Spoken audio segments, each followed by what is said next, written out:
Production funding for Virginia Currents is made possible in part by Alpha Natural Resources. We partner with more than 1,000 community organizations. At Alpha, we fuel progress around the world through the energy of our people. Coming up next on Virginia Currents. We're going to have somebody get lost, and we're going to go look for them. The lost individual is going to be somewhere over in those woods. This will simulate finding an individual lost in the woods. You ready? You ready? Go find her! If I can help change a dog who has fear issues, who has anger issues, to overcome that and be a good, productive member of society, then I know I can.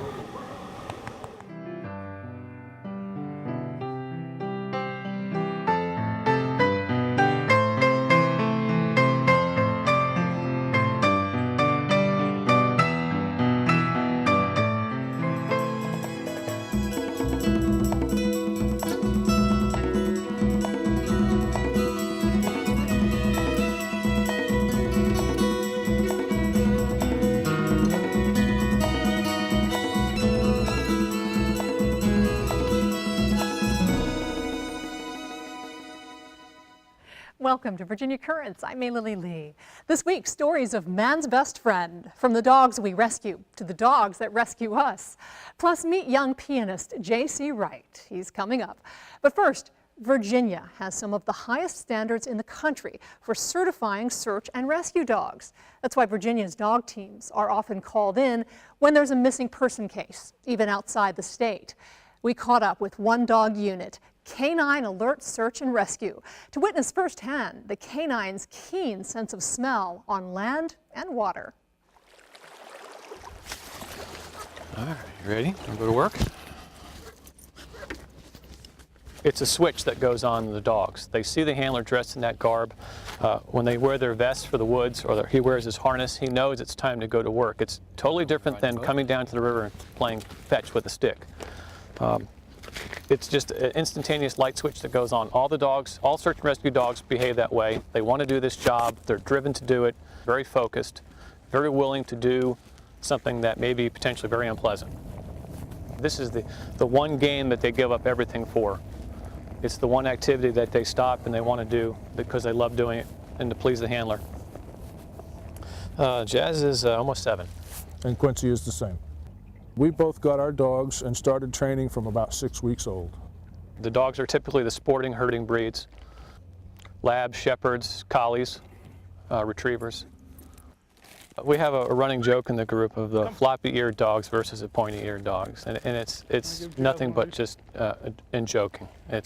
We love all the dogs. All the dogs in the group have their own behavior, their own personality, and everyone in the group just loves their dogs, and we really enjoy being together every week. The average handler takes roughly 24 months to become certified in one discipline in Virginia. So every week we try to train to every conceivable search mission that could happen.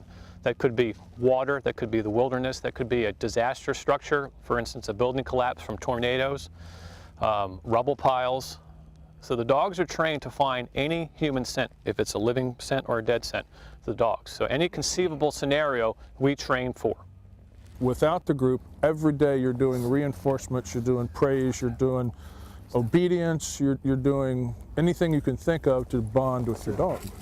Sit. Quincy. Good boy. And without your family really supporting you and being behind the cause that you're out there for, you'd have a really hard time. Virginia has been one of the first states to be asked to respond to national events. For example, the Joplin tornadoes, Virginia was requested that night. So the big events we are requested because of our standards and the way that the state enforces the training. You see Jazz is already working.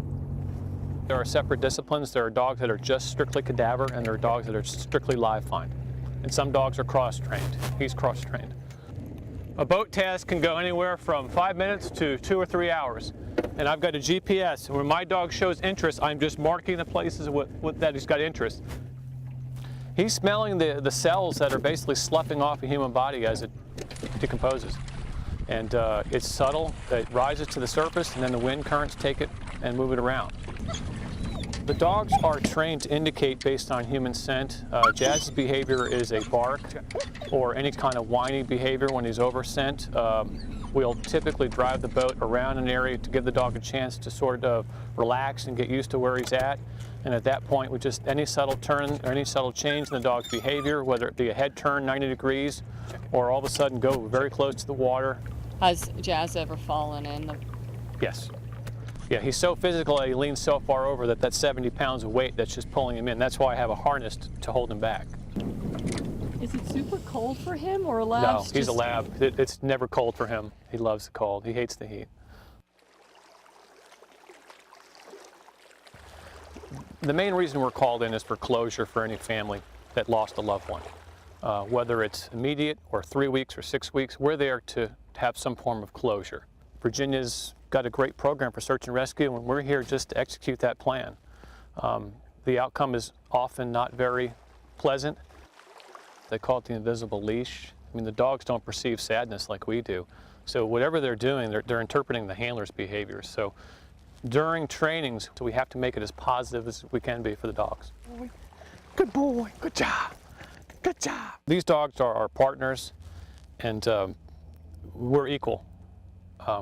The handler would be nothing without the dog.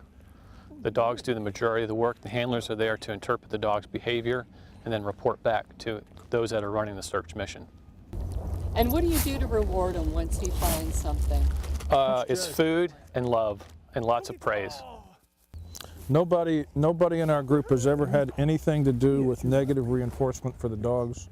Everything these dogs have ever been through has been positive reinforcement.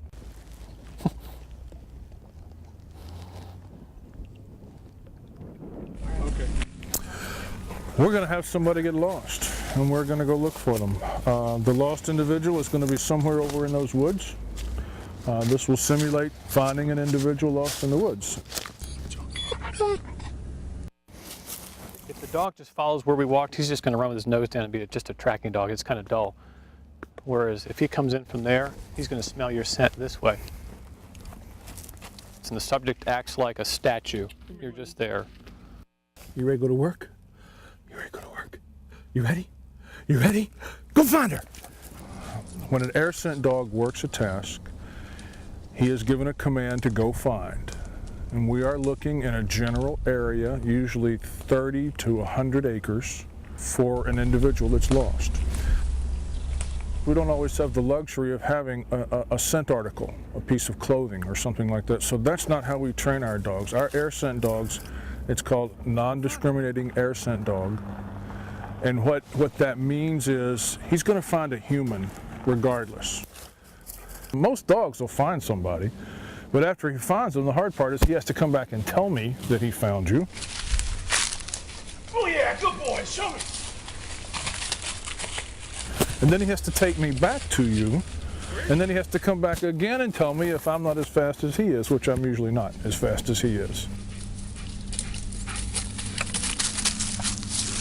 If I don't see the person or get to him right away, he's like, Dad, you're not paying attention, they're over here. And he's going to come tell me again. Good boy, show me!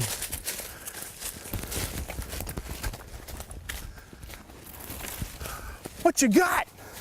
What you got? What you got? That's a good boy. Show me, show me. Good boy, good boy. He likes to hang on to it for a minute. He checked on me, ran by me, and went right and got you. Woohoo! Yeah, Quincy! He cones in, so when the scent was blowing this way, he would run in one direction until he ran away from your smell, and he'd go back until he ran into your smell, and keep going until he ran away from your smell. So it's kind of like an ice cream cone, and the victim is at the bottom of the scent cone, and he's running back and forth until he finds them through that scent cone. I have about a 99% assurance that when I tell him to go find somebody, he's going to do it. And if we don't find somebody in that area, that doesn't mean we give up. That means we bring in another dog and confirm his lack of finding someone. Some of the searches take days and days and days, and some of the searches are just one day. The ones that take multiple days, I mean, I've had nights where I sleep under the truck with the dog Quincy, yep. and get up and go the boy. next morning. Why are you doing this? Why are you giving up so much of your time? I'm not real sure, other than I am driven to do it. You know, the time aspect is a lot.